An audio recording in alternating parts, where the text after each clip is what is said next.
তোমরা অনেকেই বলো দাদা এক্সাম সেন্টারে গিয়ে জিকে প্রশ্ন আমরা কমনই পাই না। কি করে তুমি কমন পাবা? তোমরা তো আসলে পড়োই না। যে টপিকগুলো থেকে পরীক্ষায় প্রশ্ন তোলে সেই টপিকগুলোই তোমরা ঠিক করে পড়ো না, তাহলে প্রশ্ন কি করে তোমরা কমন পাবে? দেখো এই যে বিভিন্ন খেলা সম্পর্কিত তথ্য, এই টপিকটার উপরে কিন্তু পরীক্ষায় তুমি যদি বিগত 2-3 বছরের প্রশ্নপত্রগুলো ঘেটে থাকো, তুমি দেখবা প্রায় প্রত্যেকটা শিফটেই কিন্তু এই টপিকের উপরে একটা করে প্রশ্ন তুলে দিয়েছে, বিভিন্ন খেলা রিলেটেড প্রশ্নগুলো। তারপরে হচ্ছে কোন ব্যক্তি কোন খেলার সঙ্গে যুক্ত, কোন শব্দটা কোন খেলার সঙ্গে যুক্ত। তারপরে তোমার রয়েছে আরও তোমার হচ্ছে মানে কোন খেলোয়াড় আর কি কত সালে পদ্মশ্রী পদ্মভূষণ পুরস্কার পায়, এই রিলেটেড প্রশ্ন একটা নয়, এক একটা শিফটে দুটো করেও আসে। ঠিক আছে, সেই জন্য বলবো এমন টপিকগুলো তুমি তোলো যে টপিকগুলো থেকে তোমার শিফটে যেন একটা প্রশ্ন আসেই আসে, সেই রিলেটেড প্রশ্নগুলো পড়ে নাও। আর আমি কি বলেছি তোমাকে, আমি দেখো এই যে সাইডে লিখে দিয়েছি 1 ক্লাস ইজিক্যাল টু 2 নাম্বার, এটা আমার একমাত্র লক্ষ্য। এই যে তুমি এতটা সময় নষ্ট করে আমার ক্লাসটা দেখছো, আমি তোমাকে কি দিতে পারলাম? তুমি আমার কাছ থেকে কি নিতে পারলে? আমি যদি তোমাকে এই যে 40-50 মিনিটের ক্লাসটা করিয়ে সেখান থেকে যদি আমি তোমাকে একটা প্রশ্ন অর্থাৎ দুটো নাম্বার যদি তোমাকে তুলে না দিতে পারি, তাহলে আমি তোমাকে কি দিতে পারলাম বলো? সেই জন্য আমি বারবার করে তোমাকে একটা কথা বলি, দেখো একটু ভরসা রাখো আমার উপরে, ভরসা রেখে যে ক্লাসগুলো দিচ্ছি সেই ক্লাসগুলো ভালো করে করে তুমি এক্সাম সেন্টারে যাও। তারপরে তুমি নিজেই বুঝতে পারবে, পরীক্ষা দেওয়ার সময় তুমি নিজেই বুঝতে পারবে, হ্যাঁ ওই ছোট একটা চ্যানেল ওই দাদার কথা শুনে আমি সেগুলো পড়ে নিয়েছিলাম, আজ আমি বেশ ভালো মতো জিকেতে তুমি 17-18টা করে প্রশ্ন করে আসতে পারবে, এইটুকু গ্যারান্টি আমি দিতে পারি। বারবার তোমরা অনেকে জিজ্ঞাসা করো যে দাদা তুমি যে তথ্যগুলো দাও সেগুলো পড়লেই কি হয়ে যাবে? আমি বলবো যথেষ্ট, এনাফ অবশ্যই হবে। তুমি ঠিক করে পড়ো, পড়ে এগুলো বারবার করে রিভিশন করো, কেমন? চলো আচ্ছা, আজকের ক্লাসটা দেখো, আজকে তো 8 নাম্বার ডের ক্লাস, মানে কি বলবো আমি হচ্ছে এই ক্লাসটা হচ্ছে তোমাদের টেলিগ্রামে দিয়ে থাকে, দেখো 2, 4, 6, 8 মানে ইভেন্ট ডের যে ক্লাসগুলো সেগুলো সব টেলিগ্রামে পাবে। আর আজকের ক্লাসটা একটু বোঝানোর বিষয় আছে বলে আমি ইউটিউবেই তুলে দিলাম, ঠিক আছে? একটু দেখে নাও। চলো, প্রথম প্রশ্নটা কি বলছে দেখো, বলছে শুটিং গার্ড। শুটিং গার্ড শব্দটি নিচের কোন মানে খেলা বা ক্রিয়ায় ব্যবহৃত হয়? তাহলে এখানে মাথায় রাখবে দাদা, শুটিং গার্ড শব্দটা বাস্কেটবল খেলার সঙ্গে যুক্ত। আর দেখো আমি আর একটা কথা বলি, এই যে তথ্যগুলো না, এই তথ্যগুলো যে কোশ্চেনগুলো রয়েছে এগুলো সব টিসিএস এর যাবতীয় এই খেলা সম্পর্কিত তথ্য যা হয়েছে, এসএসসি জিডি বলো, এমটিএস বলো, তোমার হচ্ছে সিজিএল বলো, ঠিক আছে, সেই তথ্যগুলো আমি তুলেছি, তার সাথে এক্সট্রা কিছু তুলে দিয়েছি, তাহলে বুঝতেই পারছো। আর তুমি তো জানোই যে তোমাদের জিডির এক্সাম টিসিএসই নাই, সেই জন্য আমি বলবো অবশ্যই তুমি কিন্তু এই এক একটা ক্লাস কিন্তু জিকের জন্য, ম্যাথের জন্য, জিআর জন্য এগুলো ভালো করে নাও, ঠিক আছে? তাহলেই হবে। চলো, তাহলে কি বললাম যে শুটিং গার্ড শব্দটা কিসের সঙ্গে যুক্ত? বাস্কেটবল খেলার সঙ্গে যুক্ত। এর সাথে মাথায় রাখবে পয়েন্ট গার্ড, স্মল ফরওয়ার্ড, পাওয়ার ফরওয়ার্ড, সেন্টার, এই শব্দগুলো সবই কিন্তু তোমার এই বাস্কেটবল খেলার সঙ্গে যুক্ত। আচ্ছা দাদা, বাস্কেটবল খেলার যে মাঠ রয়েছে সেই মাঠটা কি নামে পরিচিত? কোর্ট। কোর্ট নামে পরিচিত, মাথায় রাখবে। বাস্কেটবল খেলার মাঠকে কোর্ট বলা হয়। আর মাথায় রাখবে মেঝে থেকে বাস্কেটের উচ্চতা কত ফুট? 10 ফুট। কি বললাম? বাস্কেটবল খেলায় যে মেঝে থেকে বাস্কেটের উচ্চতাটা 10 ফুট। মাথায় রাখবে খেলাটি দুটি দলের মধ্যে খেলা হয়, প্রতি দলে 5 জন করে খেলোয়াড় থাকে। কজন করে? 5 জন করে খেলোয়াড় থাকে। খেলাটি 4টি কোয়ার্টারে বিভক্ত, 4টি মানে 4টি পার্ট বা কোয়ার্টারে বিভক্ত, প্রতিটি কোয়ার্টার 12 মিনিটের করে হয়ে থাকে, ঠিক আছে? এবার এই যে আমরা দেখলাম না, এই যে পয়েন্ট গার্ড, স্মল ফরওয়ার্ড, পাওয়ার ফরওয়ার্ড, সেন্টার, এই যে এই শব্দগুলো তোমার বাস্কেটবল খেলার সঙ্গে যুক্ত। এবার সেখান থেকে তুমি দেখে নাও সেন্টার মানে কি? সেন্টারে মানে অবস্থানটা বলছি, এই অবস্থানগুলো কিন্তু পরীক্ষায় তুলে দিতে পারে, ঠিক আছে? যে সব থেকে লম্বা যে খেলোয়াড় থাকে তার অবস্থান কোথায়, পরীক্ষায় এমন তুলে দিল যে হচ্ছে বাস্কেটবল খেলায় সব থেকে লম্বা খেলোয়াড়ের সঠিক অবস্থানটা নির্বাচন করুন, ঠিক আছে? তাহলে সেটা কি হবে? সেন্টারে। মাথায় রাখবা, সেন্টারে সব থেকে লম্বা খেলোয়াড় থাকে। পাওয়ার ফরওয়ার্ডে থাকে দ্বিতীয় লম্বা এবং শক্তিশালী খেলোয়াড়ের অবস্থান কোথায়? পাওয়ার ফরওয়ার্ডে। স্মল ফরওয়ার্ডে সামান্য খাটো কিন্তু বেশি চটপটে খেলোয়াড়, তাদের অবস্থান কোথায়? স্মল ফরওয়ার্ডে, ঠিক আছে? দেখো একটু তুলে নিই। শুটিং গার্ড, দেখো শুটিং গার্ডে হচ্ছে সব থেকে ছোট খেলোয়াড় এবং সেরা বল হ্যান্ডলার, তিনি কোথায়, তার অবস্থানটা কোথায়? শুটিং গার্ডে। আর পয়েন্ট গার্ড হচ্ছে সেরা তোমার হচ্ছে বল হ্যান্ডলার এবং কোচের খেলা পরিকল্পনা বাস্তবায়নকারী, যার অবস্থান রয়েছে পয়েন্ট গার্ডে। মাথায় রাখবে। এবার এর সাথে তুমি আরেকটু জেনে নাও বাস্কেটবল সম্পর্কিত আর বেশ কিছু শব্দ, যেমন অ্যালি অফ, ট্রিপল ডবল, তারপরে ক্রস ওভার, হ্যাঁ, ফেডওয়ে, তারপরে pick and roll, full court press, Euro step, এগুলো সবই কিন্তু বাস্কেটবল খেলার সাথে সম্পর্কিত। আমি বলবো তোমরা যারা আমাদের টেলিগ্রামে যুক্ত আছো তোমরা কি করো, তোমরা ক্লাসগুলো না করেই ডাইরেক্ট পিডিএফগুলো নিয়ে পড়া শুরু করে দাও। এখান থেকে আমি তোমাকে একটা কথা বলি, তুমি আমার ক্লাসটা একটু, তোমার যদি বেশি সময় নষ্ট হয়ে যায়, তুমি স্পিডটা 1.5 করে নাও, একটু বাড়িয়ে নাও, স্পিডটা একটু বাড়িয়ে নিয়ে তুমি আমার কথাটা শোনো, দেখো, নিজে বলো, তাহলে পরে কি হবে, এখান থেকে তুমি দেখবা 50% তোমার মাথায় থাকবে, বাকিটা তুমি পিডিএফটা তুলে রিভিশন করে নেবা, দেখবা সম্পূর্ণ তথ্যগুলো তোমার মাথায় রয়ে গেছে। সেই জন্য আমি বারবার করে বলি একটু তাড়াতাড়ি দেখো, আমি তাড়াতাড়ি ক্লাসগুলো করানোর চেষ্টা করি যাতে তোমার সময়টা যেন কম আমি ব্যবহার করি। সেই জন্য আমি বলবো যে হচ্ছে ক্লাসগুলো করলে পরে বেশি মাথায় থাকবে, কেমন, শুধু পিডিএফ তুলে কোনো লাভ নেই। চলো দেখো পরের পয়েন্টে চলে যাই, বলছে হকি মাঠের আয়তন কত বলো। হকি খেলার যে মাঠ, সেই মাঠের আয়তন মাথায় রাখবে 91.4 মিটার লম্বা আর 55 মিটার চওড়া। কি বললাম, 91.4 মিটার লম্বা আর 55 মিটার চওড়া হচ্ছে হকি মাঠের আয়তন। ঠিক আছে, দেখো হকি প্রতিটি দলে 11 জন করে খেলোয়াড় থাকে, আর খেলাটি হয় দুইটি অর্ধে, মানে দুটো অংশে আর কি খেলা হয়, আর প্রতিটি অর্ধে হয় 35 মিনিট, মানে দুটো পার্টে 35 মিনিটের খেলা হয়ে থাকে। ঠিক আছে, মাথায় রাখবা। আর দেখো ওই যে হকির প্রকারভেদ মাথায় রাখবা, field hockey, ice hockey, roller hockey, indoor hockey. সেই জিআইতে দেখো না এরকম দিয়ে দেয়, ধরো দিয়ে দিল হকির সাথে তোমার হচ্ছে হকির সাথে, বা তোমার মানে বিষমটি নির্বাচন করে এরকম তথ্য দিয়ে দিতে পারে, ধরো দিয়ে দিল field hockey, ice hockey, indoor hockey, outdoor hockey, বলো নিম্নলিখিত কোনটি বিষম সেটি নির্বাচন করো। তাহলে তুমি এখান থেকে জেনে নিলে যে field hockey, ice hockey, roller hockey আর ইনডোর হকি এগুলো সবই হকির প্রকারভেদ, কিন্তু আউটডোর হকি ওটা হকির প্রকারভেদের মধ্যে পড়ে না। বিষয়টা বুঝতে পারছো, প্রশ্ন তোমার কিভাবে কোথায় আসবে সেটা বড় কথা নয়, তুমি এমনভাবে পড়ে নাও যাতে যেভাবেই প্রশ্ন আসুক না কেন তুমি সঠিক উত্তর করে আসতে পারো। ঠিক আছে, চলো। আচ্ছা, তার সাথে দেখো এই যে ব্যাক স্টিক কি, এক মিনিট, হ্যাঁ, ব্যাক স্টিক হলো হকি খেলায় তোমার স্টিক দিয়ে বল পেছনের দিকে নিয়ে যাওয়ার যে কৌশল সেটা হচ্ছে ব্যাক স্টিক। দেখো এগুলো কিন্তু মুখস্থ করতে হয় না বস, তুমি তো অলরেডি খেলা সম্পর্কে তো জানোই, শুধু একটু পড়ে নিলেই তুমি হচ্ছে বুঝে যাবা। যেমন বুলি কি দাদা, বুলি হচ্ছে হকি খেলায় বলকে স্টিক দিয়ে ধাক্কা মারাটাই বুলি। ক্যারি কি দাদা, ক্যারি হচ্ছে হকি খেলায় বলকে তোমার হচ্ছে স্টিক দিয়ে নিয়ন্ত্রণে রাখাটাই আর কি ক্যারি। আচ্ছা, ড্রিবল কি, ড্রিবল হচ্ছে হকি খেলায় বলকে স্টিক দিয়ে নিজের দিকে নিয়ে আসাটা হচ্ছে ড্রিবল বলে। ঠিক আছে, গুরুত্বপূর্ণ, মাথায় রাখবার। ক্যারেট হচ্ছে কি, ক্যারেট হচ্ছে হকি খেলায় বলকে স্টিক দিয়ে নিয়ন্ত্রণ রাখায় তোমার হচ্ছে ক্যারি বা ক্যারেট বলা হয়। ঠিক আছে, আর জোনাল মার্কিং হচ্ছে হকি খেলায় বিপক্ষ দলের খেলোয়াড়কে মার্ক করাটাই হচ্ছে জোনাল মার্কিং। স্ক্রুপটা মাথায় রাখবে যে হকি খেলায় বলকে স্ট্রিক দিয়ে তোমার হচ্ছে ওপরে তোলাটাই হচ্ছে স্ক্রুপ করা, তাই না, জানো এগুলো সব জানোই, শুধু একটু পড়ে নিলে তাহলে বিষয়টা ভালো মাথায় থাকবে। চলো দেখো তারপরে প্রশ্ন বলছে যে ব্যাডমিন্টনে প্রতিটি খেলা কত পয়েন্ট নিয়ে গঠিত, 21 পয়েন্ট নিয়ে গঠিত, মাথায় রাখবে ব্যাডমিন্টনে প্রতিটি খেলা 21 পয়েন্ট নিয়ে গঠিত। আর জানোই যে ব্যাডমিন্টনকে একজন করেও খেলে, মানে এক দলে একজনও থাকে, আবার দুজন করেও খেলা যায়, তাই না, একজন অথবা দুজন করে খেলোয়াড় থাকে।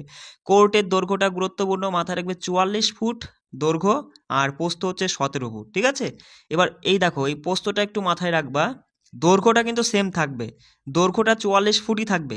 এবার একজন করে যদি খেলে তাহলে সেক্ষেত্রে প্রস্থ হয়ে যাবে 17 ফুট, আর দুজন করে যদি খেলে সেক্ষেত্রে প্রস্থটা হয়ে যাবে 20 ফুট। এটা কিন্তু মাথায় রাখবা, কেমন। চলো বলছে দেখো যে ব্যাডমিন্টনে একটি দ্রুত কবজি এবং হাতের অগ্রভাগের ঘূর্ণয়ন যা প্রতিপক্ষকে বিভ্রান্ত করে, এটি স্পষ্টভাবে মানে বলছে সফট শটকে দ্রুত পাসিং শটে পরিণত করে, সাধারণত সার্ভ এবং নেটে ব্যবহৃত হয়, এটি ড্যাশ নামে পরিচিত, ফ্লিক নামে পরিচিত। বুঝতে পারছো প্রশ্ন, এগুলো কিন্তু টিসিএসে আসা প্রশ্ন, তোমাদের জিডিতেও কিন্তু এসেছে। ঠিক আছে, টিসিএস অর্থাৎ তোমাদের জিডিতেও কিন্তু এই প্রশ্ন এসেছে। সেই জন্য বলবো ছেড়ো না, এই যে ক্লাসটা দিচ্ছি না, আমি তো বলেই দিয়েছি, প্রথমে লিখেই দিয়েছি 1 ক্লাস ইজিক্যাল টু 2 নাম্বার। একটা ক্লাস আমি তোমাদের সেইভাবেই করাচ্ছি যেন এখান থেকে তুমি একটা প্রশ্ন কমন পাও। বুঝতে পারছো, ভালো করে পড়ে নিবা কিন্তু। তাহলে কি বললাম, যে ব্যাডমিন্টন একটি দ্রুত কবজি এবং হাতের অগ্রভাগের ঘূর্ণয়ন যা প্রতিপক্ষকে বিভ্রান্ত করে, একটি স্পষ্টভাবে সফট শটকে দ্রুত পাসিং শটে পরিণত করে, প্রধানত সার্ভ এবং নেটে ব্যবহৃত, এটি ফ্লিক নামে পরিচিত, ফ্লিক, ঠিক আছে। আচ্ছা দেখো ওই যে স্যামস, ঠিক আছে, এটা মাথায় রাখবা। এগুলো কিন্তু সবই ব্যাডমিন্টনের সঙ্গে যুক্ত শব্দ। এই স্যামস হলো শাটল কককে শক্তিশালী ও দ্রুত হাত দিয়ে মারার কৌশলটাই হচ্ছে স্যামস। জার্লি কি দুই খেলোয়াড় বা দলের মধ্যে শাটল কককে মারার প্রতিযোগিতাই হচ্ছে মারার কৌশলটাই আর কি জার্লি নামে পরিচিত। ড্রপ হচ্ছে শাটল কককে নিচের দিকে মারাটা হচ্ছে ড্রপ, আর লব হচ্ছে কি শাটল কককে পাশের দিকে মারাটা হচ্ছে লব বলে, ঠিক আছে, এগুলো একটু মাথায় রাখবে। চলে আসি, দেখো ব্যাডমিন্টন সম্পর্কে নিম্নের কোন উক্তিটি সঠিক বলো। প্রথমে বলছে যে ব্যাডমিন্টন খেলার শুরুতে এবং যখন স্কোর সমান হয় সার্ভার বাম দিক কোর্ট থেকে পরিবেশন করে। এটা কি সঠিক? এটা কিন্তু সঠিক নয়, বাম দিক থেকে পরিবেশন করে না খেলার শুরুতে যখন স্কোর সমান থাকে, ডান দিক থেকে কিন্তু পরিবেশন করে, মাথায় রাখবা। আর বলছে যে সার্ভার এবং রিসিভার সব সময় বিপরীত সার্ভিস কোর্টে দাঁড়িয়ে থাকে কিন্তু একই দিকে নয়। একই দিকে নয়, ওরা এটা কিন্তু ভুল বলছে, ভালো করে বোঝো। বলছে সার্ভার এবং রিসিভার সবসময় বিপরীত সার্ভিস কোর্টে দাঁড়িয়ে থাকে কিন্তু একই দিকে থাকে না। সে ঠিক আছে, বিপরীত সার্ভিস কোর্টে দাঁড়িয়ে থাকে এটা ঠিক, কিন্তু একই দিকে থাকে না। তার মানে অর্থাৎ আমাদের এখানে উত্তর হবে কি 1 বা 2, কোনোটাই ওরা ঠিক বলছে না, কোনো বিবৃতিই ঠিক না। এই টাইপের প্রশ্ন কিন্তু পরীক্ষায় আসে বস, মাথায় রাখবে। বলছে দেখো যে নিম্নের কোন পদটি ক্রিকেটের সাথে সম্পর্কিত নয় বলো। দেখো আগের দিন আমি মানে তোমাদের যে হচ্ছে 25টা করে রিভিশন ক্লাসের ক্যাপসুল করাচ্ছি, তা সেখান থেকে তুমি দেখে নিয়েছো ইগলটা কিসের সঙ্গে যুক্ত। তুমি সঙ্গে সঙ্গে বলবা দা ইগল এগুলো বাস্কেটবল খেলার সাথে যুক্ত আর কি। তাহলে এখানে তোমার হচ্ছে এখানে দেখো, হ্যাঁ, এই যে ইগল এবং হচ্ছে বাস্কেট যেটা বলা হয়, দুটোই কিন্তু তোমার এই বাস্কেট খেলার সঙ্গে যুক্ত শব্দ, এই কোনোটাই কিন্তু ক্রিকেটের সঙ্গে যুক্ত শব্দ নয়, বুঝতেই পারছো। চলো পরের প্রশ্নটা বলছে দেখো যে অলিম্পিক টেবিল টেনিস প্রতিযোগিতায় যদি পয়েন্ট 10-10-এ মানে সমতায় থাকে, তাহলে একজন খেলোয়াড়কে খেলাটি জিততে হলে আর কত পয়েন্টের জন্য চেষ্টা করতে হবে। মাথায় রাখবে অলিম্পিক টেবিল টেনিস প্রতিযোগিতায় যদি পয়েন্ট যদি 10-10 থাকে, তাহলে যে কোনো একজনকে খেলাটি যদি জিততে হয় তাহলে তাকে আর 2 পয়েন্ট করতে হবে, মাথায় রাখবে, ঠিক আছে। দেখো বলছে টেবিল টেনিস একটি দলগত খেলা যা 2 জন বা 4 জন খেলোয়াড়ের মধ্যে খেলা হয়, ঠিক আছে, মানে 2 জন করে, মানে এক দলে একজন করে থাকতে পারে, আবার এক দলে দুজন করে থাকতে পারে, মানে মোট মাঠ বলছে ওরা 2 জন অথবা 4 জনের খেলোয়াড়ের মধ্যেই আর কি খেলা হয়, ঠিক আছে। দেখো প্রতিটি গেম 11 পয়েন্টের হয়, টেবিল টেনিসের কথাই কিন্তু চলছে এখনো, ঠিক আছে। প্রতিটি গেম কত পয়েন্টের হয়? টেবিল টেনিসে প্রতিটি গেম 11 পয়েন্টের হয়। টেবিল টেনিসের টেবিলের দৈর্ঘ্য প্রস্থের অনুপাতটা মাথায় রাখবে 9:5। কি বললাম? টেবিল টেনিসের টেবিলের দৈর্ঘ্য প্রস্থের অনুপাত 9:5। টেবিল টেনিস খেলায় উপযোগী বলের ওজনটা মাথায় রাখবে 2.7 গ্রাম এবং ব্যাসার্ধ হচ্ছে 40 মিলিমিটার, ঠিক আছে। কি বললাম? টেবিল টেনিস খেলায় উপযোগী যে বল, সেই বলের ওজনটা কত? 2.7 গ্রাম, আর বলের ব্যাসার্ধ হচ্ছে 40 মিলিমিটার, ঠিক আছে। বলছে যে কোনো টেনিস খেলায় যদি উভয় খেলোয়াড় একটি খেলায় 3 পয়েন্ট করে জয়ী হয় অথবা স্কোর যদি 40-40 হয়, তাহলে একে কি বলা হবে? সেটা হচ্ছে ডিউস বলা হবে, মাথায় রাখবে, খুব গুরুত্বপূর্ণ তথ্য কিন্তু। চলে আসি, দেখো বলছে হ্যাঁ, টেনিস কোর্টের দৈর্ঘ্য মাথায় রাখবে, টেনিস কোর্টের দৈর্ঘ্য হচ্ছে তোমার হচ্ছে 78 ফুট, আর পোস্তটা হচ্ছে তোমার হচ্ছে 39 ফুট, দুজনার জন্য, মাথায় রাখবা, ঠিক আছে। এটা কিন্তু শুধু টেনিসের কথা বলছি, টেবিল টেনিস নয়। টেনিস কোর্টের দৈর্ঘ্য কত? 78 ফুট, আর পোস্তটা হচ্ছে 39 ফুট, দুজনা খেললে আর একজনা খেললে 27 ফুট হয় পোস্তটা, ঠিক আছে, দৈর্ঘ্য সেম থাকে। বলছে দেখো যে কোন খেলায় অংশগ্রহণকারীদের পিউগলিস্ট বলো। আগের দিনই দেখে নিয়েছো বক্সিং খেলায় অংশগ্রহণকারীদের পিউগলিস্ট বলা হয়। আচ্ছা, এই বক্সিং খেলাতে 3 থেকে 12টি রাউন্ডের হয়ে থাকে, 3 থেকে 12টি রাউন্ডের হয়ে থাকে, প্রতিটি রাউন্ড 3 মিনিটের হয়ে থাকে, ঠিক আছে।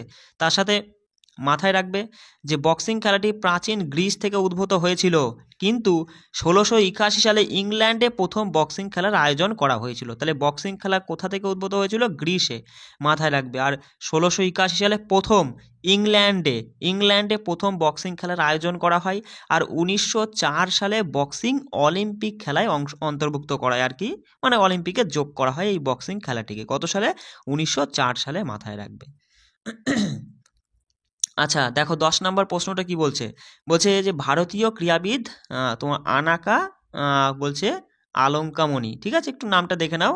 আনাঙ্কা আলঙ্কামণি কোন খেলাটি খেলেন? তিনি হচ্ছেন স্কোয়াশ খেলার সঙ্গে যুক্ত, মাথায় রাখবা, ঠিক আছে।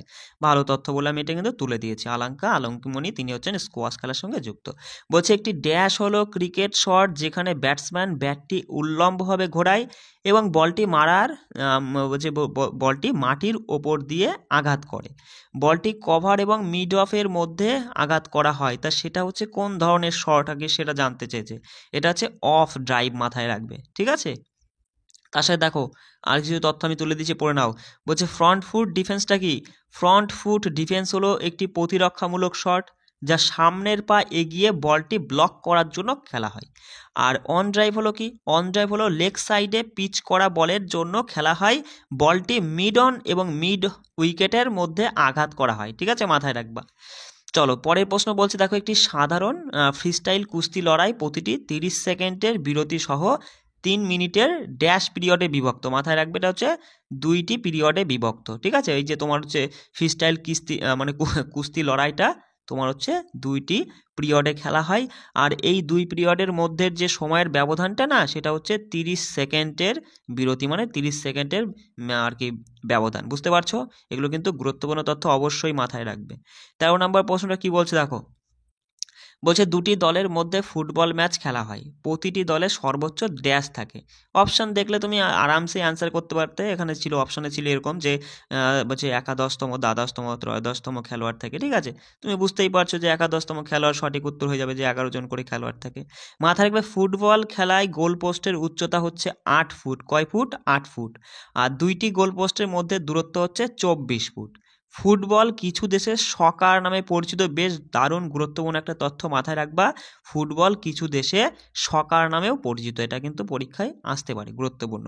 বলছি দেখো যে কোনো টেনিস খেলায় যে কোনো খেলা 0-0 থেকে শুরু হয় এবং টেনিসের শূন্য পয়েন্টকে কি বলা হয়? মাথায় রাখবে সেটাকে লাভ বলা হয়। কি বলে?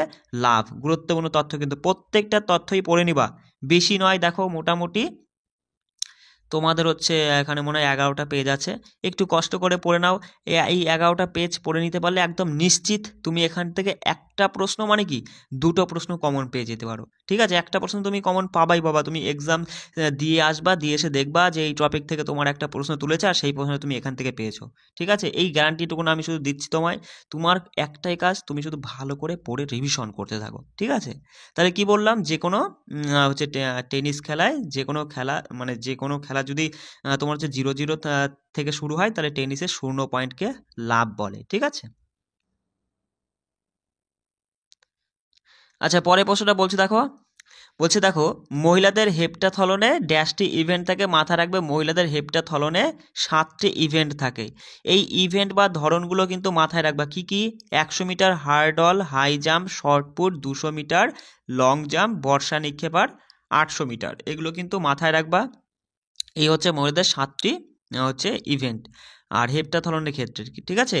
আর হেপ্টাথলনে পুরুষদের সমতুল্য ইভেন্টকে বলা হয় ডেকাথলন, যেটা হচ্ছে 10টি ইভেন্ট রয়েছে। তাহলে পুরুষদের কয়টি ইভেন্ট তুমি মাথায় রাখবা, যে মহিলাদের 7টি ইভেন্ট আর পুরুষদের 10টি ইভেন্ট। এবার এই মহিলাদের যে 7টি ইভেন্ট না, এই 7টি ইভেন্টের নামগুলো একটু দেখে নিও, পরীক্ষায় চলে আসতে পারে নিম্নলিখিত কোনটি মহিলাদের হেপ্টাথলনের ইভেন্টের মধ্যে পড়ে না, ঠিক আছে, চলে আসতে পারে। এগুলো কিন্তু একটু পড়ে নিবা অবশ্যই, কষ্ট হলেও। দেখো পরের প্রশ্ন বলছে যে কোন ধরনের শুটিং খেলায় খেলোয়াড়রা 10 মিটার, 25 মিটার এবং 50 মিটার দূরত্ব থেকে আর কি লক্ষ্যবস্তুকে গুলি করে? সেটা বুঝতেই পারছো, রাইফেল শুটিং এর কথা এখানে বলছে, তাই না। বলছে দেখো ফ্রি থ্রো কোন খেলার শব্দ বলো? Free throw, free throw basketball খেলার সঙ্গে যুক্ত একটা শব্দ। তার সাথে মাথায় রাখবে dribble, slam, dunk, free throw, 3 pointer, তারপর হচ্ছে রিবাউন্ড, লে আপ, ব্লক, ঠিক আছে, ডাবল ডাবল, ট্রিপল ডাবল, এগুলো সবই কিন্তু বাস্কেটবল খেলার সঙ্গে যুক্ত শব্দ, ঠিক আছে। বলছে দেখো যে ফুটবলে যদি কোনো খেলোয়াড় তার প্রতিপক্ষের বিরুদ্ধে নিম্নলিখিত অপরাধগুলির মধ্যে যে কোনো একটি করে, যা রেফারির মতে তোমার হচ্ছে অসাবধানতা, ঝুঁকিপূর্ণ বা অত্যাধিক বল প্রয়োগ করা হয়, তাহলে তাকে সরাসরি ড্যাশ দেওয়া হয়। তাহলে এখানে বুঝতে পারছো যে রেফারির মতে যদি অসাবধানতা বা ঝুঁকিপূর্ণ অত্যাধিক বল প্রয়োগ করা হয়, তাহলে সেক্ষেত্রে কী হবে? ফ্রি কিক দেওয়া হবে, বুঝতেই পারছো, তাই না। বলছে ভলিবল খেলায় যদি কোনো সেটে তোমার হচ্ছে পঞ্চম সেটটা ব্যতীত যদি কোনো সেট খেলায় ড্যাশ স্কোরের সমান হয় তাহলে সেটটি চলতে থাকবে যতক্ষণ না কোনো দল অন্য দলের চেয়ে 2 পয়েন্ট এগিয়ে যায়। তাহলে বুঝতেই পারছো যে 24-24 হলে পরেই কি বললাম, ভলিবল খেলায় কোনো সেটে কেবলমাত্র পঞ্চম সেটটা ব্যতীত যে কোনো সেটে স্কোরটা যদি 24-24 হয় তাহলে জিততে হলে যে কোনো দলকেই 2 পয়েন্টে এগিয়ে যেতে হবে। বিষয়টা বুঝতে পারছো? দেখো মাথায় রাখবা, ভলিবল খেলাটি দুইটি দল দ্বারা খেলা হয়, প্রতি দলে 6 জন করে খেলা থাকে। কয়জন করে? 6 জন করে খেলা থাকে। এই যে কজন করে খেলা থাকে না, এর উপর আমি খুব সহজেই তোমাকে বুঝিয়ে দেবো তুমি কিভাবে মাথায় রাখবা, ঠিক আছে? চলো দেখো এখানে আজকে বুঝিয়ে দেবো, আছে নিচে, ঠিক আছে? বলছে প্রতিটি সেট 25 পয়েন্টের। তাহলে কি বললাম বস, ভলিবল খেলায় প্রতিটি সেট কত পয়েন্টের? 25 পয়েন্টের। কোর্টের দৈর্ঘ্য হচ্ছে 18 মিটার আর প্রস্থ হচ্ছে 9 মিটার। কি বললাম? কোর্টের দৈর্ঘ্য হচ্ছে 18 মিটার, প্রস্থ 9 মিটার। বা প্রশ্ন যদি ঘুরিয়ে এইভাবে দেয় যে ভলিবল খেলায় কোর্টের বা ভলিবল খেলার মাঠের কোর্টের দৈর্ঘ্য প্রস্থের অনুপাত কত? অপশনে ধরো 2:1, 1:2, 2:3 দিয়ে দিল। তুমি কি অ্যান্সার করতে পারবা না? অবশ্যই অ্যান্সার করে আসবা যে দৈর্ঘ্য প্রস্থের অনুপাত 2:1 আমরা এখান থেকে দেখে বুঝে নিতে পারছি। বুঝতে পারছো? প্রশ্ন যেভাবে আসুক তুমি ভালো করে পড়ে নিবা। দেখো বলছে যে ভারতীয় খেলোয়াড় অরুণা মিশ্র কোন খেলাটি আর কি খেলেন? মুষ্টিযুদ্ধ খেলার সঙ্গে যুক্ত। মাথায় রাখবে ভারতীয় খেলোয়াড় অরুণা মিশ্র তিনি হলেন মুষ্টিযোদ্ধা, ঠিক আছে? বলছে নিম্নলিখিত বলছে খেলার মধ্যে কোনটির সাথে দীপিকা পাল্লিকাল কার্তিক, পুরো নাম একজনাই আর কি, দীপিকা পাল্লিকাল কার্তিক তিনি কোন খেলার সঙ্গে যুক্ত? স্কোয়াশ। মাথায় রাখবে স্কোয়াশ খেলার সঙ্গে যুক্ত। বলছে বিশ্ব চ্যাম্পিয়নশিপ বা অলিম্পিক গেমসে প্রতিযোগিতা করার জন্য কুস্তিগীরদের আর কি বয়স কমপক্ষে 1.5 বছর হতে হবে এবং তাকে জাতীয় ফেডারেশন দ্বারা স্পন্সরকৃত হতে হবে আর কি। মাথায় রাখবে মোদ্দা কথা, প্রশ্নে জানতে চেয়েছে যে অলিম্পিক গেমসে বা বিশ্ব চ্যাম্পিয়নশিপ প্রতিযোগিতায় যদি কোনো কুস্তিগীর অংশগ্রহণ করতে যায় তাহলে তাকে কমপক্ষে বা ন্যূনতম 17 বছর বয়স থেকে হতেই হবে। এবার এখানে তুমি দেখে নাও জিমন্যাস্টিকের ক্ষেত্রে, অলিম্পিকের কথাই বলছি, যদি কোনো জিমন্যাস্টিক খেলোয়াড় অলিম্পিক খেলতে চায় তাহলে তাকে ন্যূনতম 16 বছর বয়স হতে হবে। ফিগার স্কেটিংয়ের ক্ষেত্রে 15 বছর বয়স হতেই হবে। অ্যাথলেটিক্সের ক্ষেত্রে 16 বছর বয়স হতে হবে। সাঁতারুদের ক্ষেত্রে 14 বছর বয়স হতে হবে। ওয়েট লিফটিংয়ের ক্ষেত্রে 15 বছর বয়স হতে হবে। তোমার বক্সিংয়ের ক্ষেত্রে 18 বছর বয়স হতে হবে। কুস্তির ক্ষেত্রে 17 বছর বয়স হতে হবে। এগুলো কিন্তু মাথায় রাখবা, ঠিক আছে? বলছে দেখো, বলছে সীমানা রেখার ভিতরে প্রান্ত থেকে বাস্কেটবল কোর্টের পাশের পরিমাপটা কত সেটা জানতে চাই। কি বলছে ভালো করে শোনো। বলছে সীমানা রেখার ভিতরের প্রান্ত থেকে বাস্কেটবল কোর্টের পাশের পরিমাপটা কত? অপশনে তোমার এরকম ছিল যে 28x16 metre, 28x15 metre, 27x15 metre, 27x16 metre. সঠিক উত্তর 28x15 মিটার। মাথায় রাখবা, ঠিক আছে? বাস্কেটবল খেলাটি কতজন খেলোয়াড়ের মধ্যে খেলা হয়? মাথায় রাখবে 10 জন খেলোয়াড়ের মধ্যে খেলা হয়। অপশানে কিন্তু 5 জনও ছিল, অনেকে 5 জন করে দিয়ে চলে আসতে পারে তাড়াতাড়ি করে। এখানে বলেনি যে বাস্কেটবল খেলায় প্রতি দলে কতজন করে খেলোয়াড় থাকে। প্রতি দলে কথাটা থাকলে তখন হয়ে যেত 5 জন করে, কিন্তু ওরা জানতে চেয়েছে বাস্কেটবল খেলাতে কতজন খেলোয়াড়ের মধ্যে হয়। মোটমাট আর কি 10 জন খেলোয়াড়ের মধ্যে হয়ে থাকে। কেমন? বলছে দেখো বাস্কেটবল খেলাটি কত মিনিটের হয়? মাথায় রাখবে বাস্কেটবল খেলাটি 48 মিনিটের হয় 4টি কোয়ার্টারে, আর হচ্ছে প্রতিটি কোয়ার্টার হচ্ছে 12 মিনিট করে, ঠিক আছে? এবার দেখো এই যে খেলার হচ্ছে কতটা, কোন খেলা কত সময় ধরে হয়, কেমন মানে কতটা হচ্ছে বিরতি থাকে, সেগুলো আমি সব বলে দিচ্ছি, একটু ভালো করে শুনে নাও। বলছি দেখো ফুটবল খেলাটা হয় 90 মিনিটের, 45 মিনিট করে খেলা হয়, আর মাঝখানে 15 মিনিটের বিশ্রাম থাকে, বিরতি থাকে, ঠিক আছে, যাকে হাফ টাইম বলা হয়। আর ফিল্ড হকি 60 মিনিটের খেলা হয়, 15 মিনিট করে 4 বার খেলা। কি বললাম ভালো করে মাথায় রাখবে, ফিল্ড হকি 60 মিনিটের খেলা হয় মোটমাট, আর যেখানে 15 মিনিট করে খেলা হয় এবং 4টি ভাগে। তাহলে বুঝতেই পারছো 15 মিনিট করে এক একটা পার্ট বা কোয়ার্টারে খেলা হয়। মাথায় রাখবে প্রথম এবং তৃতীয় কোয়ার্টারের মধ্যে 2 মিনিটের বিরতি থাকে, আর দ্বিতীয় কোয়ার্টারের পর 15 মিনিটের ব্যবধান থাকে, যা হলো হাফ টাইম। তাহলে খুব গুরুত্বপূর্ণ তথ্য বুঝে নাও, ফিল্ড হকি পুরোটা 60 মিনিটের খেলা হয়। যেই না খেলা শুরু হলো, প্রথম 15 মিনিট হয়ে গেল, 2 মিনিট বিরতি আসলো, তারপরে দ্বিতীয় রাউন্ড বা দ্বিতীয় কোয়ার্টার চালু হলো, 15 মিনিটের গ্যাপ হলো, আর সেই 15 মিনিটের গ্যাপটাকেই বলা হয় হাফ টাইম। তারপরে আবার তৃতীয় কোয়ার্টার আসলো, সেখানে আবার 2 মিনিটের গ্যাপ দিয়ে চতুর্থ কোয়ার্টার খেললো, শেষ হয়ে গেল। বিষয়টা বুঝতে পারছো? চলে আসি কবাডি। দেখো কবাডি হচ্ছে মোটমাট হচ্ছে 40 মিনিটের খেলা হয়। 20 মিনিটে দুইটি পার্টে আর কি। আর দেখো আর এই মানে দুইটি পার্টের মধ্যে আর কি মানে দ্বিতীয় অর্ধের মধ্যে 5 মিনিটের বিরতি থাকে। মোদ্দা কথা কবাডি খেলাটা 40 মিনিটের 20 মিনিট করে হয়। এবার 20 মিনিট প্রথম 20 মিনিট খেলার পরে 5 মিনিটের বিরতি দেওয়া হয়। ঠিক আছে, চলে আসি বাস্কেটবল।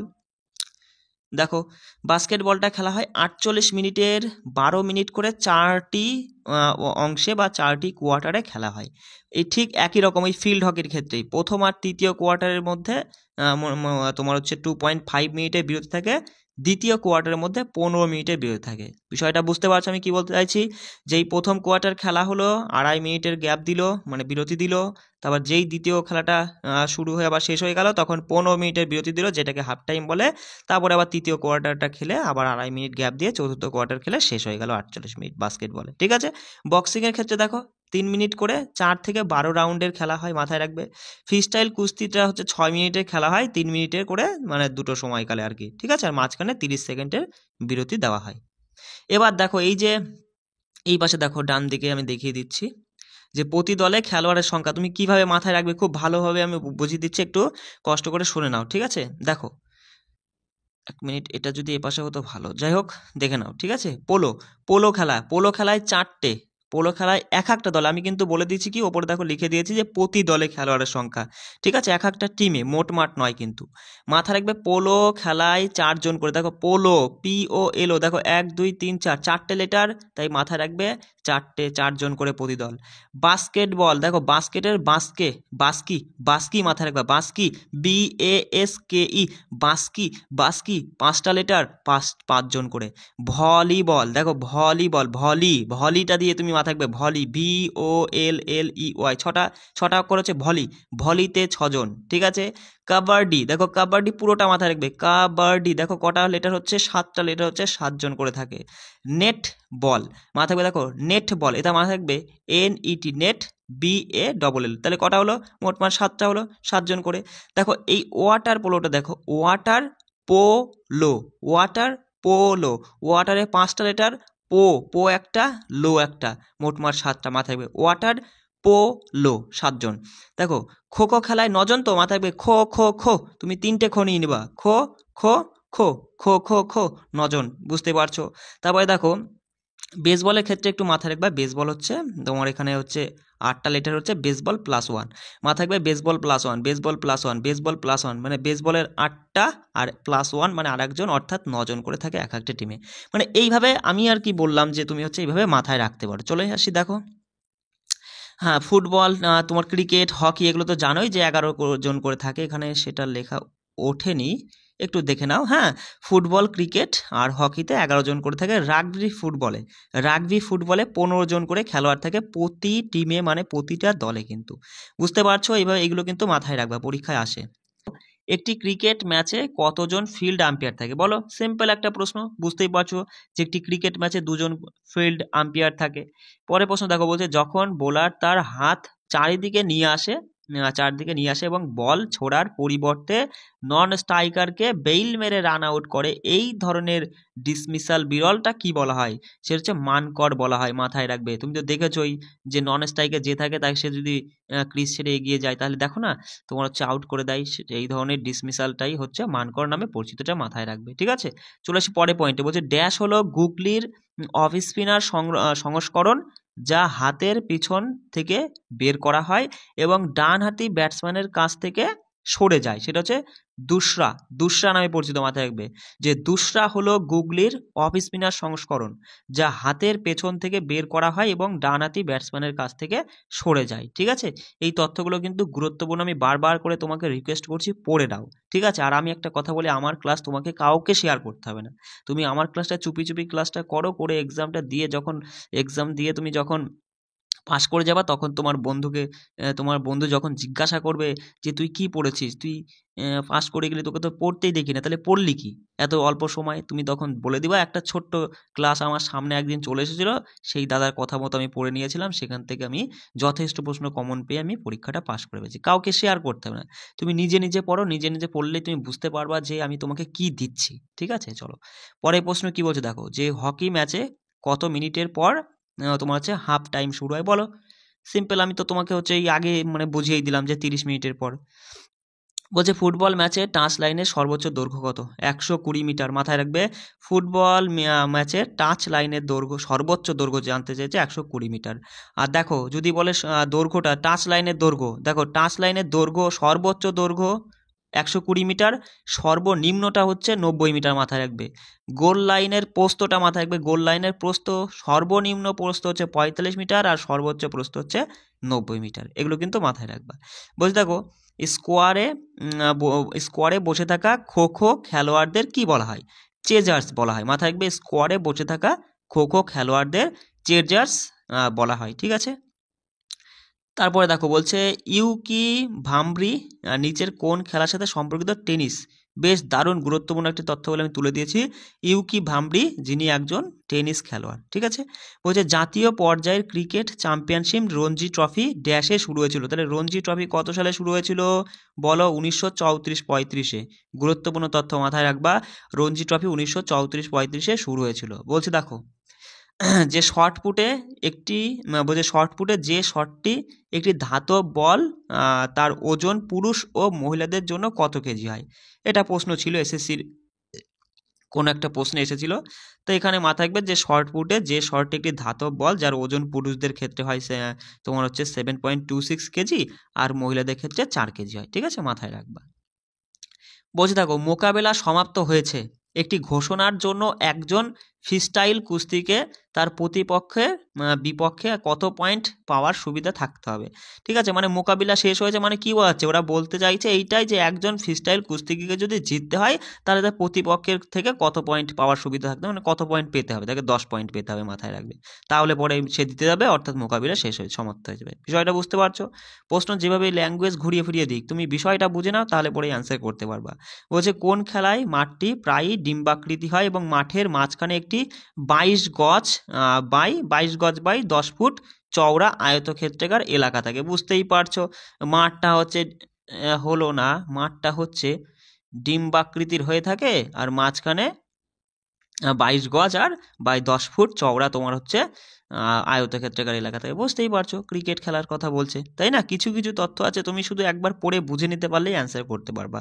বলছে দেখো, ব্যাডমিন্টন সিঙ্গেলে খেলার শুরুতে 0-0 এবং সার্ভারের স্কোর সমান হলে সার্ভার কোর্টের কোন দিক থেকে পরিবেশন করবে? এই টাইপের প্রশ্ন আমরা বিবৃতিতে দেখেছিলাম।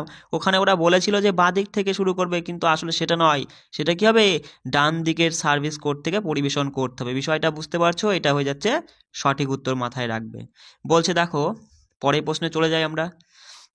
বলছে ফিফার নিয়ম অনুসারে অফিসিয়াল অনুমোদিত ম্যাচে ব্যবহৃত ফুটবল বলের পরিধি অবশ্যই ড্যাশের মধ্যে পরিমাপ হওয়া উচিত বা রাখা উচিত বা করা উচিত। সেটা হচ্ছে 27 থেকে 28 ইঞ্চির মধ্যেই তোমার হচ্ছে ফুটবল বলের পরিধি হওয়া উচিত। এটা কিসের নিয়ম অনুযায়ী? ফিফার নিয়ম অনুযায়ী। ঠিক আছে।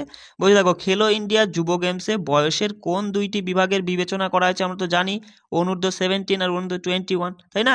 খেলো ইন্ডিয়া যুব গেমের এই বয়সের এই দুই ভাগে বিবেচনা করা হয়েছে আর কি। চলে আসি পরের প্রশ্নে। বলছে দেখো, হ্যাঁ, বলছে অলিম্পিয়ান মানে অলিম্পিক জয়ী নীরজ চোপড়া 2020-এ যে অলিম্পিকটা গেম খেলেছিলেন, যেখানে তিনি ড্যাশ থেকে মানে ড্যাশ মিটার দূরত্ব থেকে আর কি জ্যাভলিন নিক্ষেপ করে স্বর্ণপদক জিতেছিল। মোদ্দা কথা যে অলিম্পিকে স্বর্ণপদক জয়ী নীরজ চোপড়া 2020-তে যে স্বর্ণপদক জিতেছিল সেখানে তিনি কত মিটার দূর থেকে জ্যাভলিন নিক্ষেপ করেছিল? এই তথ্যটা মাথায় রাখবে। এটা কিন্তু বিগত বছর হয়ে গেলেও কিন্তু গুরুত্বপূর্ণ, মাথায় রাখবা। 87.58 মিটার দূরত্ব থেকে, কি বললাম? 87.58 মিটার দূরত্ব থেকে জ্যাভলিন নিক্ষেপ করেছিল। ঠিক আছে।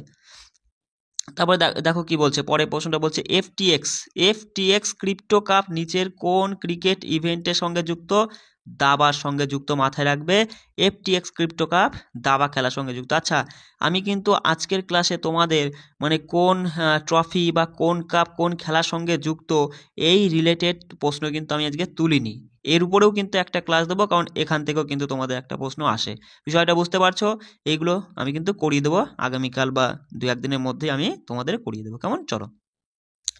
আচ্ছা, তাহলে আমরা কি দেখলাম যে FTX ক্রিপ্টো কাপ এটা হচ্ছে দাবা খেলার সঙ্গে যুক্ত।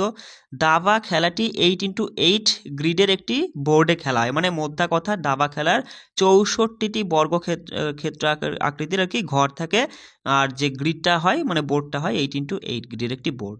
আচ্ছা, প্রতিটি তোমার হচ্ছে খেলোয়াড় 16 পিস করে তোমার হচ্ছে কি থাকে, 16 পিস থাকে আর কি প্রতিটি খেলোয়াড়ের কাছে। 16 পিস কি থাকে দেখো, একটা রাজা থাকে, একটা রানী থাকে, দুটো গজ থাকে, আর দুটো ঘোড়া থাকে, আর দুটো বিশপ থাকে, আর 8টা পদাতিক থাকে। এগুলো কিন্তু মাথায় রাখবার, একজন করেই তো খেলা হয় জানোই দাবা খেলাটা, মানে এক এক দলে আর কি একজন দুজনের মধ্যে খেলা হয়। আচ্ছা, রাজা দেখো, রাজা কিভাবে চলতে পারে না চলতে পারে এগুলো কিন্তু তথ্য আসতে পারে মাথায় একবার। রাজা একটি বর্গক্ষেত্রে যে কোনো দিকে সরে যেতে পারে, রানী একটি বর্গক্ষেত্রে যে কোনো দিকে সরে যেতে পারে, গজ কি, গজ একটি বর্গক্ষেত্রের সামনে বা পেছনে সরে যেতে পারে, ঘোড়া হচ্ছে ঘোড়া একটি বর্গক্ষেত্রের সামনে বা পেছনে সরে যেতে পারে, বিশপ একটি বর্গক্ষেত্রের তির্যকভাবে সরে যেতে পারে, এটা মাথায় রাখবা, ঠিক আছে। আর পদাতিক এটি বর্গক্ষেত্রে এক ঘরই আর কি একটি বর্গক্ষেত্রের সামনেই সরে যাবে, ঠিক আছে, এক ঘর আর কি একটি বর্গক্ষেত্রের সামনেই। বুঝতে পারছো, তোমরা তো জানোই, অনেকে হয়তো দাবা খেলো। পরে প্রশ্ন কি বলছে দেখো, সুইমিং পুলের আদর্শ দৈর্ঘ্য কত মিটার বলো। সুইমিং পুলের আদর্শ দৈর্ঘ্য কত মিটার, 50 মিটার মাথায় রাখবে। আর এই সুইমিংয়ের 4টি প্রধান ধরন কি কি, এই 4টি ধরন কিন্তু অবশ্যই মাথায় রাখবা। বাটারফ্লাই, তারপর হচ্ছে ব্রেস্ট স্ট্রোক, ফ্রি স্টাইল, তারপর হচ্ছে ব্যাক স্ট্রোক, এই 4টি হলো সুইমিংয়ের 4টি প্রধান ধরন। বলছে দেখো, জিমন্যাস্টিক খেলায় সব থেকে প্রতিযোগিতামূলক ইভেন্ট কি, সেটা হচ্ছে অলরাউন্ডার, মাথায় রাখবে। জিমন্যাস্টিক খেলার সবচেয়ে প্রতিযোগিতামূলক ইভেন্ট হলো অলরাউন্ডার। জিমন্যাস্টিক খেলার সর্বোচ্চ স্কোর হচ্ছে 16, মাথায় রাখবে। আচ্ছা, চলে আসি পরের প্রশ্নে। বলছে বিলিয়ার্ড খেলায় কয়টি বল ব্যবহার করা হয়, মোটমাট 15টা বল ব্যবহার করা হয়, মাথায় রাখবে। বিলিয়ার্ডস বা স্নুকার খেলায় 15টি বল ব্যবহার করা হয়, একটি সাদা বল থাকে, 7টি রঙিন বল থাকে, 7টি সংখ্যাযুক্ত বল থাকে, এগুলো মাথায় রাখবে, ঠিক আছে। দেখো, বিলিয়ার্ডস খেলায় প্রধান 4টি ধরন কি, সেটা হচ্ছে পুল বিলিয়ার্ডস, সুকার, হচ্ছে ক্যারম বিলিয়ার্ডস এবং থ্রি কাশন বিলিয়ার্ডস, এগুলো একটু মাথায় রাখবে। তার মধ্যে মাথায় রাখবে বিলিয়ার্ডস খেলার সবচেয়ে প্রতিযোগিতামূলক ইভেন্ট হলো পুল বিলিয়ার্ডস, ঠিক আছে, এটা কিন্তু সব থেকে গুরুত্বপূর্ণ, মাথায় রাখবে, হ্যাঁ, যে বিলিয়ার্ডসের মধ্যে আর কি। বলছে দেখো এবার, আচ্ছা আমরা মোটামুটি 44টা প্রশ্নই আমি তোমাদের দিয়ে এগুলো করিয়ে দিলাম, এগুলোই TCS এর করা প্রশ্ন আমি পেয়েছি। এবার দেখো, এর মধ্যে থেকে আমরা এবার দেখব যে কোন ব্যক্তি কোন খেলার সঙ্গে যুক্ত। আমি এখানে যেগুলো তুলেছি সেই কটাই তুমি মাথায় রাখো, এর বাইরে বেশি করে তোমাকে বেশি পড়তে হবে না। তুমি যদি দেখো এক একটা খেলায় কিন্তু প্রায় 10 জন 15 জন 20 জন করে খেলোয়াড় রয়েছে, বা তোমার কি এই প্রতি সমস্ত খেলার এই 20 জন করে মাথায় কি তুমি রাখতে পারবা, কখনোই রাখতে পারবা না। আমি সেইগুলোই তুলে দিয়েছি, যেগুলো পড়লে পরে তোমার কাজ হয়ে যাবে, বিষয়টা বুঝতে পারছো। চলো প্রথমেই দেখবো যে ভারতের জনপ্রিয় ব্যাডমিন্টন খেলোয়াড় কারা ব্যাডমিন্টন খেলার সঙ্গে যুক্ত। পুলেলা গোপীচাঁদ, মাথায় রাখবে। সাইনা নেওয়াল, PV সিন্ধু, তারপরে হচ্ছে কিদাম্বি শ্রীকান্ত, ঠিক আছে, এই কটা নাম তুমি মাথায় রাখবে, ব্যাস। এবার এর সঙ্গে দেখো এই যে এগুলো একটু দেখে নাও, মানে কয়েকটা তথ্য আমি তুলে দিয়েছি। যে পুলেনা গোপীচাঁদ, তিনি একজন ভারতীয় ব্যাডমিন্টন খেলোয়াড়, 2001 সালে তো all India open, all England open, sorry আমি একটু ভুল বলেছি, দেখো all England open badminton championship জিতেছিলেন। সাইনা নেওয়াল, তিনি একজন ভারতীয় ব্যাডমিন্টন খেলোয়াড় যিনি 2012 সালে লন্ডন অলিম্পিকে ব্রোঞ্জ পদক জেতে। PV সিন্ধু 2016 সালে রিও অলিম্পিকে রৌপ্য পদক জিতেন। কিদাম্বি শ্রীকান্ত, যিনি 2020 সালে টোকিও অলিম্পিকে ব্রোঞ্জ পদক জেতে। তাহলে তুমি এখান থেকে কি মাথায় রাখবা, তুমি মাথায় রাখবা এইটাই যে পুলেলা গোপীচাঁদ, সাইনা নেওয়াল, PV সিন্ধু, কিদাম্বি শ্রীকান্ত সবাই ব্যাডমিন্টনের সঙ্গে যুক্ত। পুলেলা গোপীনাথ 2001-এ অল ইংল্যান্ড ওপেন ব্যাডমিন্টনে চ্যাম্পিয়ন্স হয়েছিল। সাইনা নেওয়াল 2012 সালে লন্ডন অলিম্পিকে ব্রোঞ্জ পদক জিতেছিল। PV সিন্ধু 2016 সালে রিও অলিম্পিকে রৌপ্য পদক জিতেছিল। কিদাম্বি শ্রীকান্ত 2020 সালে টোকিও অলিম্পিকে ব্রোঞ্জ পদক জিতেছিল। এই তথ্যগুলো মাথায় রাখবা। এবার যে খেলোয়াড়, এই খেলোয়াড়গুলো কারা কোন পদক জেতে না, কে পদ্মশ্রী পুরস্কার পায়, কে পদ্মভূষণ পুরস্কার পায়, কে ব্রোঞ্জ স্বর্ণপদক লাভ করে, কে ব্রোঞ্জ পদক লাভ করে, এই খেলোয়াড়গুলোর মধ্যে এইগুলো কিন্তু পরীক্ষা আসে। আমি কিন্তু সেটা আজকে তুললে পরে অনেকটাই বড় হয়ে যেত, আর আমি বলেই তো দিলাম যে এর পরবর্তী ক্লাসে আমি সেই রিলেটেড তথ্য দিয়ে, এবং তার সাথে আরেকটা কি যেন আমি বললাম, যাই হোক, তোমার হচ্ছে খেলোয়াড় হচ্ছে হ্যাঁ, হচ্ছে কে কি পুরস্কার পেয়েছিল সেই রিলেটেড তথ্য আমি বলে দেবো, ঠিক আছে। কি যেন একটা বলেছিলাম, যাই হোক ভুলে গেছি। দেখো, তা কি বললাম যে ভারতের জনপ্রিয় বাস্কেটবল খেলোয়াড় কারা, এবার একটু দেখে নাও। দেখো, বাস্কেটবল খেলোয়াড় কারা হচ্ছে সোহরাব সিং, মাথায় রাখবে।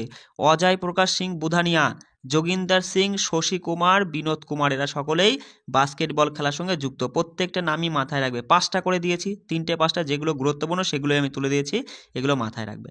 জনপ্রিয় ফুটবল খেলোয়াড় সুনীল ছেত্রী, বৈচুং ভুটিয়া, গৌরমঙ্গী সিং, সুব্রত পাল, ঈশান পান্ডিতা, ঠিক আছে।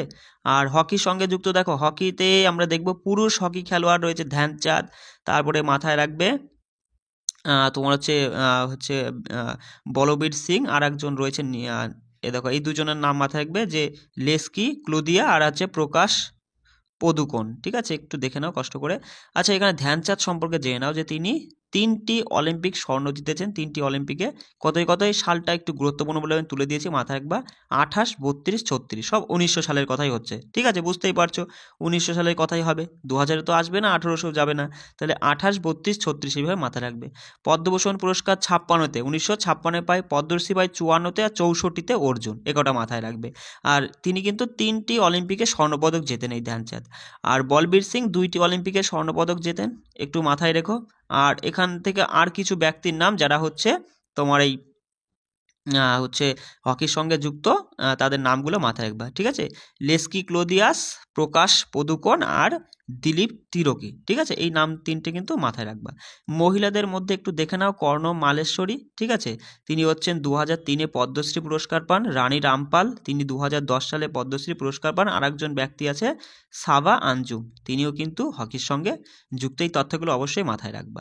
চলে আসি, দেখো ভারতের জনপ্রিয় খোখো খেলোয়াড় কারা। দেখো পুরুষদের মধ্যে রয়েছে পুরুষ খোখো খেলোয়াড়, মাথায় রাখবে, 1 মিনিট, সুদীপ কুমার, রাহুল গৌর, তারপরে হচ্ছে দীপক কুমার, নবীন কুমার, রাজু রানা, ঠিক আছে। আর মহিলাদের মধ্যে রয়েছে সুমন কুমারী, প্রিয়াঙ্কা সাহ, মধুমিতা বেহেরা, আর হচ্ছে রীনা কুমারী, সুপ্রিয়া কুমারী, ঠিক আছে। তুমি মাথায় রাখবে কি করে, দেখো সুধীর, রাহুল, দীপক, নবীন, রাজু, ঠিক আছে। পুরুষদের মধ্যে বেশিরভাগই সব কুমার কুমার আছে, ঠিক আছে, এগুলো একটু দেখে দেখে নিবা। সুমন, প্রিয়াঙ্কা, মধুমিতা, রীনা, সুপ্রিয়া, বেশিরভাগই এগুলো সব কুমারী কুমারী রয়েছে, একজন সাহু, একজন বেহারা, ঠিক আছে। এইভাবে কিন্তু তুমি তথ্যগুলো মাথায় রাখতে পারো। এবার তোমার ক্যালমা রয়েছে নিশ্চয়ই, তুমি যেভাবে জিকে মুখস্থ রাখো। আচ্ছা দেখো, ভারতের জনপ্রিয় কবাডি খেলোয়াড়, ঠিক আছে, পুরুষদের মধ্যে রয়েছে অনুপ কুমার, মনিন্দর সিং, রাহুল চৌধুরী, অজয় ঠাকুর, পরদীপ এখানে হচ্ছে নারওয়াল, ঠিক আছে। আর মহিলা কবাডি খেলোয়াড়ের মধ্যে মায়া কোয়াত্রা, তিজা দেবধর, প্রিয়াঙ্কা নাইক। ভারতীয় জনপ্রিয় গলফ খেলোয়াড়, মাথায় রাখবে জ্যোতি রান্ধাওয়া, ঠিক আছে, জ্যোতি রান্ধাওয়া, তিনি ভারতের প্রথম মহিলা গলফ খেলোয়াড় যিনি আন্তর্জাতিক পর্যায়ে খেলেছেন। অনির্বাণ লাহিড়ী আর গগনজিৎ সিং, ঠিক আছে। আর এদিকে দেখো 1 মিনিট, গগনজিৎ সিং আর দুজন আছে, দেখে নাও, যে অর্জুন আতোয়াল আর রাশিদ খান। ভারতীয় জনপ্রিয় দাবা খেলোয়াড় বিশ্বনাথ আনন্দ, রামেশ্বর কৃষ্ণান, পেনটালা হরিকৃষ্ণ, বিদিত গুলজার নামটা মাথায় রাখবা, গুজরাল, এই গুজরাল দিয়ে আছে, বিদিত দেয় না, ঠিক আছে, পরীক্ষা দিয়ে দেয় যে গুজরাল নিম্নলিখিত কোন খেলার সঙ্গে যুক্ত, ঠিক আছে, দাবা খেলার সঙ্গে যুক্ত। তারপর হচ্ছে কোনেরু হাম্পি, তিনিও কিন্তু দাবা খেলার সঙ্গে যুক্ত, মাথায় থাকবে। কোনেরু হাম্পিটা বেশ গুরুত্বপূর্ণ, পরীক্ষায় কিন্তু অনেক পরীক্ষা এসেছে, আমি দেখেছি। আর চলে আসি ভারতের জনপ্রিয় টেবিল টেনিস খেলোয়াড়, মাথায় রাখবে যে পুরুষদের মধ্যে রয়েছে অচন্ত শরৎকমল, সৌম্যজিৎ ঘোষ, অভিষেক যাদব, তারপর হচ্ছে এম সাথিয়ান, শরৎ কমল। আর মহিলাদের মধ্যে রয়েছে মানিকা বাত্রা, পূজা সহস্র বুধে, মৌমা দাস, অর্চনা কমত, তারপর হচ্ছে মধুরিকা পাতকর, ঠিক আছে। এগুলো সবই কিন্তু টেবিল টেনিস খেলার সঙ্গে যুক্ত, এনারা সকলেই। চলে আসি জিমন্যাস্টিকের সঙ্গে দেখে নাও, অভিষেক সিং, আশিস কুমার, আর হচ্ছে গুরুপ্রসাদ দাস, রাজা রাও, যোগেশ্বর সিং। মহিলাদের মধ্যে দীপা কর্মকার, প্রণীত নায়ক, আর হচ্ছে অরুণা রেড্ডি, মেঘনা রেড্ডি, প্রজ্ঞা দেবী। দেখো আর বেশি কিন্তু নেই, ঠিক আছে, একটু কষ্ট করে দেখে নাও, নামগুলো শুনে নাও। টেনিসের সঙ্গে যুক্ত লেন্ডার পেজ, গুরুত্বপূর্ণ, মাথায় রাখবে। মহেশ ভূপতি, ঠিক আছে। সোমদেব দেববর্মন, ইকুতি বা ইউতি ভামরি, এটা কিন্তু দেখো আমি আজকে প্রশ্নের মধ্যেই ছিল, এটা বেশ গুরুত্বপূর্ণ কিন্তু, অবশ্যই মাথায় রাখবে, ঠিক আছে। রামকুমার রামনাথন। আর মহিলাদের মধ্যে সানিয়া মির্জা জানোই, অঙ্কিতা রায়না, তারপরে হচ্ছে করমন কৌর ঠান্ডি, গুরুত্বপূর্ণ। প্রার্থনা ঠোম্বারে, ঠিক আছে। তারপর হচ্ছে রতুজা ভাওরা। দেখো এর মধ্যেও যেগুলো গুরুত্বপূর্ণ সেগুলো আমি স্টার্ট করে দিচ্ছি শেষে, চলো, ঠিক আছে, যাতে তোমরা একদমই মাথায় রাখতে পারো না, যাতে তোমরা ওই নামগুলো অন্তত মাথায় রাখতে পারো, সেগুলো আমি বলে দিচ্ছি সবার শেষে। দেখো সাঁতারুর মধ্যে মাথায় রাখবা কুমার মানুষ, শ্রীহরি নটরাজন, বিক্রম খাদে, সাজন প্রকাশ, সন্তোষ কুমার। আর মহিলাদের মধ্যে তোমার হচ্ছে নতান আর্চনা, রিয়া বাজাদ, আর হচ্ছে তোমার হচ্ছে মানসী গ্রীষ্কার, দিব্যা সাত্তি নারায়ণ, তারপর হচ্ছে তোমার হচ্ছে শ্রিয়া নিরঞ্জন। ঠিক আছে, মহিলাদের মধ্যে জনপ্রিয় তীরন্দাজের মধ্যে দেখে নাও, তারাপতি রাও, অনুপ দাস, জয়ন্ত তালুকদার, বিকাশ কুমার, অভিষেক বেরা। আর মহিলাদের মধ্যে দীপিকা কুমারী, লক্ষ্মী রানী মাঝি, আর হচ্ছে বোম্বায়লা দেবী, তৃষা দেবী, আর অঙ্কিতা তোমার হচ্ছে ভক্ত। চলে আসি স্নুকার বা বিলিয়ার্স, মাইকেল ফার্নান্ডেস, ঠিক আছে, পঙ্কজ আদবানি, আদিত্য মেহতা, ঠিক আছে, আশুতোষ পাওয়ার, সৌরভ কাঠুরি। আর এদিকে কুস্তির সঙ্গে দেখে নাও সুনীল কুমার, যোগেশ্বর দত্ত, বিজয় কুমার, নরসিংহ যাদব, সাক্ষী মালিক। ঠিক আছে, আর দেখে নেব যে অ্যাথলেটিক্স, ভারতের জনপ্রিয় অ্যাথলেটিক্সের মধ্যে রয়েছে মিকলা সিং, ঠিক আছে, Anil Kumar, K M Binu, Neeraj Chopra, PT Usha, Anuradha Biswal, ঠিক আছে, মাথায় রাখবে, মনপ্রীত কৌর, তারপরে দ্যুতি চাঁদ, হিমা দাস, এনারা সকলেই কিন্তু তোমার হচ্ছে অ্যাথলেটিক্সের সঙ্গে যুক্ত। শুটার বা শুটিংয়ে কারা রয়েছে দেখো, অভিনব বৃন্দা, ঠিক আছে, গগন রানাং, তারপরে অপূর্ব চাঁদেলা, রাজ্যবর্ধন সিং রাথোর, মনু ভাকর, এরা সকলেই কিন্তু তোমার হচ্ছে শুটিংয়ের সঙ্গে যুক্ত। আর দেখো আমরা দেখব বক্সিংয়ের সঙ্গে যুক্ত হচ্ছে বিজেন্দর সিং, অক্ষয় কুমার, মেরি কম, লাক্ষী পূজা, সৌরভ সিং। দেখে নেব ভারোত্তোলন, দেখো আর কয়েকটা রয়েছে। ভারোত্তোলনের সঙ্গে যুক্ত হচ্ছে পুরুষদের মধ্যে কর্ণব মালেশ্বরী, সুকুমার দেব বর্মন, তারপরে সতীশ শিবলিঙ্গ, সুরেশ কুমার, অজয় সিং। আর মহিলাদের মধ্যে মীরাবাই চানু, আর সঞ্জিতা চানু, আর পুনব যাদব। ঠিক আছে, এর মধ্যে দেখো আমি একটু দাগিয়ে দিই, ঠিক আছে, তোমরা অনেকে হয়তো এত পড়তে পারবে না, সেই জন্য আমি একটু দাগিয়ে দিচ্ছি, একটু শুয়ে নাও। ঠিক আছে, ব্যাডমিন্টনে মাথায় রাখবা সাইনা নেওয়াল, কিদাম্বি শ্রীকান্ত, আর হচ্ছে পুলেন গোপীচাঁদ। ঠিক আছে, পিবিসি, চারটেই মাথায় রাখবা এখান থেকে। চলে আসি বাস্কেটবলে তুমি এখান থেকে যোগিন্দর সিংটা, বিনোদ কুমার, আর এখানে সুনীল ছেত্রী জানোই, দরকার নেই। এদিকে বৈচুং ভুটিয়া, ঠিক আছে, সুব্রত পাল। চলে আসি হকিতে ধ্যানচাঁদ, জানো, অসুবিধা নেই। বলবীর সিংটা মাথায় রাখবে, আর হচ্ছে বলবীর সিং মাথায় রাখবে, আর হচ্ছে এই যে দিলীপ তিরোটি, ঠিক আছে, তিরকি বা তিরোটি বলা হয়। আর হচ্ছে কর্ণ মালেশ্বরী, এটা রানী রামপালের এই পুরস্কারটা কবে পায়, সাবা আঞ্জুম। হ্যাঁ, এগুলো মাথায় রাখবে। চলে আসি খোখোতে, দেখে নাও খোখোতে রাহুল গৌর, আর হচ্ছে দীপক কুমার। ঠিক আছে, এখানে তুমি দেখবা মধুমিতা বেহেরা, এখানে আর হচ্ছে সুপ্রিয়া কুমারী। চলে আসি কাবাডিতে মনিন্দর সিং, পারদীপ নারওয়াল। আর কাবাডিতে মহিলাদের মধ্যে তিজা দেবধর। ঠিক আছে, এই তিনটের মধ্যে এটা সব থেকে বেশি, এটা দেখো সব পড়বা কিন্তু সবগুলোই, আমি শুধু এইটাই বলে দিচ্ছি যে সব থেকে বেশি কোনটা পরীক্ষা আসতে পারে সেইটা আমি একটু বলে দিচ্ছি। ঠিক আছে, এখান থেকে তুমি দেখবা বিশ্বনাথন আনন্দ আর কোনেরু হাম্পি। এখান থেকে তুমি দেখবা অনির্বাণ লাহিড়ী, এইটা গুরুত্বপূর্ণ। ঠিক আছে, জ্যোতি রান্ধাওয়া, আর হচ্ছে অর্জুন আতোয়াল। চলে আসি টেবিল টেনিসে তুমি মাথায় রাখতেই হবে তোমাকে কোনটা, সৌম্যজিৎ ঘোষ, আর মানিকা বাত্রা, মধুমিতা পাতকর। ঠিক আছে, মৌমা দাসও গুরুত্বপূর্ণ। চলে আসি জিমন্যাস্টিকের ক্ষেত্রে যোগেশ্বর সিং, আর এদিকে তোমার হচ্ছে দীপা কর্মকার, অরুণা রেড্ডি, মেঘনা রেড্ডি, প্রজ্ঞা দেবী। এক মিনিট বস, দেখো একটু কষ্ট করে বুঝে নাও। টেনিসে তুমি লেন্ডার পেজ, মহেশ ভূপতি, ইকুই ভাম্বরি, আর এদিকে রয়েছে কর্মন কৌর ঠান্ডি, আর এদিকে হচ্ছে, ঠিক আছে থাক। আর এদিকে দেখো সাঁতারুর মধ্যে দেখবা তুমি হচ্ছে নটরাজনটা, সন্তোষ কুমারটা, আর এদিকে হচ্ছে হ্যাঁ গিরিশকারটা দেখবা, শ্রেয়া নিরঞ্জনটা দেখবা। ঠিক আছে, মানে এগুলো হচ্ছে বিশেষ করে মাথায় রাখবা। আর এখানে হচ্ছে তোমার হচ্ছে মাথায় রাখবা অতনু দাস, অভিষেক বেরা, আর হচ্ছে বোম্বায়লা দেবী মাথায় রাখবে।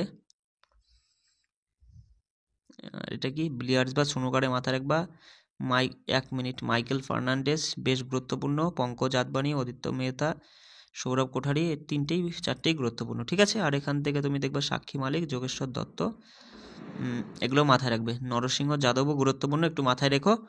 আর অ্যাথলেটিক্সের ক্ষেত্রে জানোই মিকলা সিং, নীরজ চোপড়া, এগুলো তো জানোই। বেনুটা মাথায় রেখো। আর মনপ্রীত কৌর, দ্যুতি চাঁদ আর হেমা দাস। হেমা দাসটাও গুরুত্বপূর্ণ, ঠিক আছে, মাথায় রাখবা। 1 মিনিট। শুটিংয়ের ক্ষেত্রে একটু দেখে নাও। শুটিংয়ের ক্ষেত্রে তুমি দেখে নিবা এই যে রাজ্যবর্ধন সিং কৌর, মনু ভাকর, বিন্দা তো জানোই তুমি। আর এখান থেকে মেরি কম জানোই। এখান থেকে এটা মাথায় রেখো, হ্যাঁ, বিজেন্দর সিংটা মাথায় রেখো। ভারোত্তোলনের ক্ষেত্রে দেখে নাও। মালেশ্বরী তো জানোই, কর্ণব মালেশ্বরী জানোই। শিবলিঙ্গনটা দেখে রেখো। আর সুকুমার দেববর্মন, এই দুটো গুরুত্বপূর্ণ। আর এখান থেকে মীরাবাই চানু, ঠিক আছে, আর হচ্ছে সঞ্জিতা চানু, এই দুটো মাথায় রাখো, ব্যাস। দেখো বাস আমি একটু বলে দিলাম হয়তো, আর যদি আমি দেখো যদি পারো তাহলে সবগুলোই কিন্তু পড়ে নিবা, ঠিক আছে। ওর মধ্যে যদি না পারো তাহলে ওইগুলো অবশ্যই পড়বা। যাই হোক, আমি ক্লাসটা কেমন লাগলো তো হচ্ছে আমাকে একটু কমেন্ট করে জানিও, ঠিক আছে। দেখো আমার কিন্তু একটাই লক্ষ্য, যে আমি তোমাদের যে এক একটা ক্লাস দিচ্ছি সেখান থেকে যেন একটা প্রশ্নের নাম্বার অর্থাৎ 2 নাম্বার তুমি পাও, ঠিক আছে। সেইভাবেই কিন্তু আমি তোমাদের এক একটা ক্লাস করাই।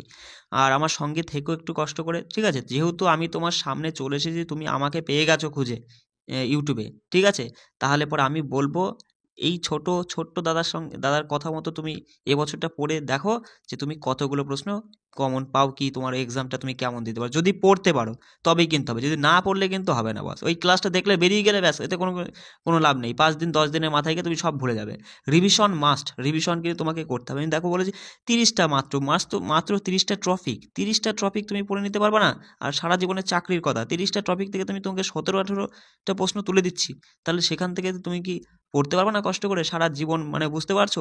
দেখো এখন তুমি আর কয় মাস আছে, খুব যে 2 মাস সময় আছে, 2 মাস পড়ে নিতে ভালো করে পড়ে নিতে পারলে সারা জীবনের জন্য তুমি সুখী, চাকরিটা পেয়ে যাবা। বিষয়টা বুঝতে পারছো, সেই জন্য বলছি 2 মাস 60টা দিন কিন্তু দেখতে দেখতে চলে যাবে। যে ক্লাসগুলো দিচ্ছি অবশ্যই ভালো করে নিবা। তারপরে যদি কোনো জায়গা কোনো রকমের কোনো জানতে কিছু ইচ্ছা থাকে বা কোনো সমস্যা থাকে, অবশ্যই আমার সঙ্গে যোগাযোগ করবা। আর যারা পিডিএফগুলো নিতে চাও আমি বলে দিচ্ছি, নাম্বারটা একটু লিখে নাও। লেখাটা একটু দেখো হচ্ছে না, 6296053459, ঠিক আছে। এই নাম্বারে আমার সঙ্গে যোগাযোগ করে দেখো, আমি সামান্য মূল্য রেখেছি 99 টাকা। তার বিনিময়েই তোমাদের সমস্ত কিছু তথ্য পিডিএফ সমস্ত ক্লাসও তুমি পাবে। নাহলে কিন্তু বাকি ক্লাস 2, 4, 6, 8, 10, 12, 14, 16, 18, ঠিক আছে, এই ক্লাসগুলো তুমি পাচ্ছ না, ঠিক আছে। সেই জন্য বলছি একটু কষ্ট করে নিয়ে নাও। এই মূল্যটা রেখেছি এই কারণে, কারণ আমাকেও তো বেঁচে থাকতে হয়, বুঝতে পারছো বিষয়টা। যে ক্লাসটা করাচ্ছি মানে আমাকেও তো চলতে হয়, সেই জন্য আমি মূল্যটা রেখেছি। হ্যাঁ, যদি ভালো লাগে তাহলে পরে আমার সঙ্গে জুড়ে থাকো, ঠিক আছে। চলো রাখছি, জয় হিন্দ, সবাই ভালো থেকো।